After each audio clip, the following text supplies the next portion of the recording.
Hey, it's Ivy from Porsche Wilmington. Today I'm going to teach you how to program your joker button. This is your joker button. You'll use this scroll wheel to scroll until you see this menu. You'll click down on the scroll wheel, select Settings, scroll down to Steering Wheel Operation, Multifunction Key, PCM Function, and here's where you can choose what your joker button will do.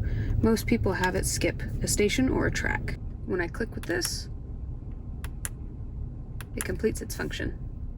In your new Porsche, they've moved it from the left side of the steering wheel to the right. In the new PCM, you'll scroll down to Settings, Vehicle Settings, Steering Wheel Button, and you'll select the function from here.